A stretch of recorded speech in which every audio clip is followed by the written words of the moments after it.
Saudara-saudari terkasih, apakah saudara sudah memulai hari ini dengan penuh sukacita dan punya niat untuk berbuat baik meskipun kecil?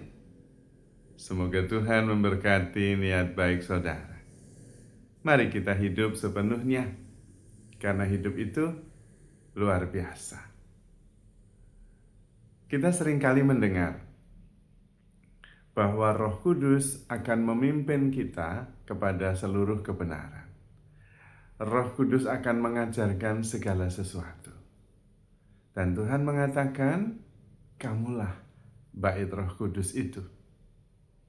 Tapi bagaimana kita mengerti hal ini dan kemudian bagaimana kita mengalaminya? Karena hidup dalam pimpinan Roh Kudus itu adalah hidup yang luar biasa. Namun seringkali kita tidak mengerti bagaimana hal itu terjadi dan bagaimana kita mengalaminya. Dalam pengalaman yang selama ini terjadi, justru kita selalu dibimbing Roh Kudus ketika kita mengikuti inspirasi yang muncul. Karena inspirasi-inspirasi yang muncul itu tidak berasal dari proses berpikir. Tetapi ketika kita hening, tenang, lalu muncul pikiran-pikiran yang kemudian menjadi inspirasi-inspirasi. Ada yang bergerak. Di antara banyak pikiran itu, ada yang bergema. Ada yang tertinggal di dalam hati kita. Nah, itulah yang namanya bimbingan Roh Kudus. Karena itu kemudian ditangkap. Tidak harus dipikirkan, tetapi ditangkap inspirasi itu.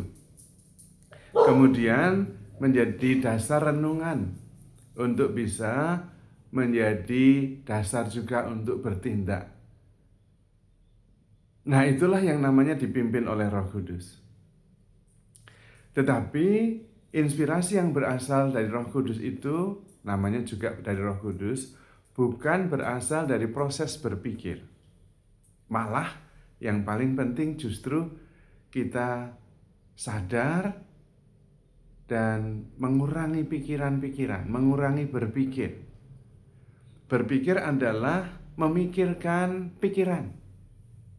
Sementara pikiran-pikiran itu muncul begitu saja. Sifat dari pikiran itu netral dan spontan dan muncul dari semesta, dari pengalaman, dan ada yang dari Roh Kudus. Nah, pada waktu itulah yang tersisa dari antara pikiran-pikiran yang banyak itu, yang bergema adalah yang berasal dari Roh Kudus. Dan kita mengerti, karena biasanya itu muncul dari kedalaman dan merupakan jawaban dari pertanyaan yang selama ini kita pikirkan terus dan tidak berhasil menemukan solusinya. Dengan cara seperti ini, kita kemudian hidup bukan berdasarkan proses berpikir, tetapi berdasarkan inspirasi Roh Kudus. Tandanya adalah hidup kita lebih ringan, lebih damai, karena pikiran-pikiran itu sifatnya ringan, spontan, dan dari kedalaman, dari Roh Kudus yang bertahta di dalam diri kita. Sementara berpikir itu sifatnya berat, tidak ringan, dan tidak membuat kita damai. Selalu bimbang, ini kalau begini bagaimana, kalau begitu bagaimana. Dan ini berdasarkan cara kita dibesarkan. Berbeda dengan pikiran-pikiran yang muncul begitu saja. Nah, itulah caranya kita hidup atas dasar Roh Kudus. Maka langkah pertamanya adalah hening. Hening dan kemudian menyadari saat ini. Sehingga kita memutuskan diri kita, kesadaran kita dari pengalaman masa lalu dan juga kekhawatiran akan masa depan. Karena memikirkan masa lalu membuat kita kemudian terbebani, takut, khawatir. Sementara memikirkan masa depan membuat kita menjadi tidak pasti. Nah, ketika kita sadar akan saat ini bahwa kita di dalam Tuhan dan kemudian kita hening, pikiran berkurang, mengendap, pada waktu itu inspirasi-inspirasi muncul. Nah, tandanya kita ringan, kita penuh sukacita, damai terutama. Pada waktu itu kemudian ada sesuatu yang sangat brilian, bukan dari proses berpikir, yang memang datang dari Roh Kudus.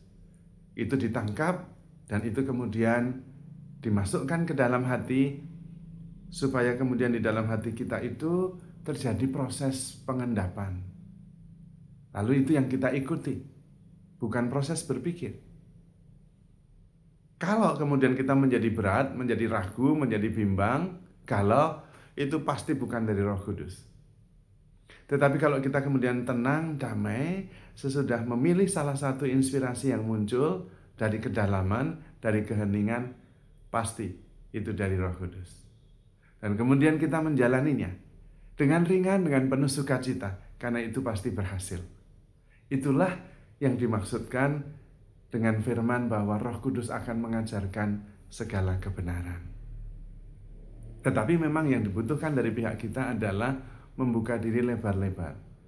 Jangan pikiran kita itu penuh muyek dengan berbagai macam hal yang dipikirkan. Berpikir, itu tidak akan menghasilkan apa-apa. Karena itu hanya memutar data lama.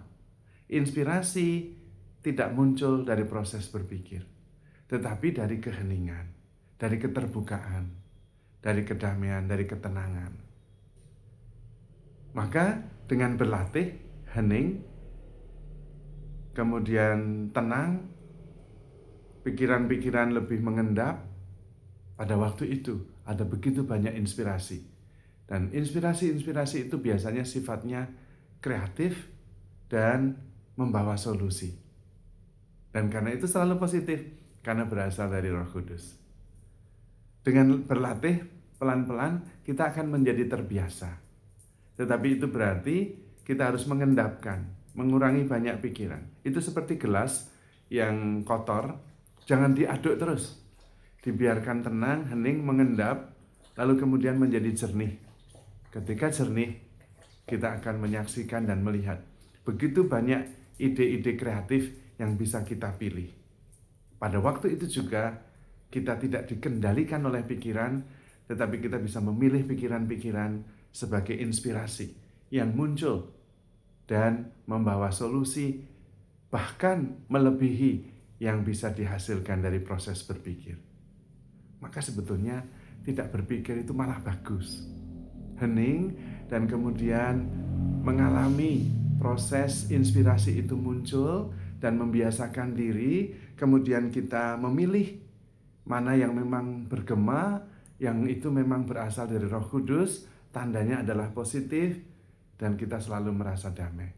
Dengan cara seperti itu, hidup kita sungguh-sungguh diwarnai oleh kedamaian, rasa syukur, dan kelimpahan. Maka saudara-saudari terkasih, tekunlah berlatih untuk hening dan jernih dalam berpikir, supaya kita terus-menerus dibimbing oleh Roh Kudus. Saudara-saudari terkasih, handle yourself with care, because you are love. Tuhan memberkati.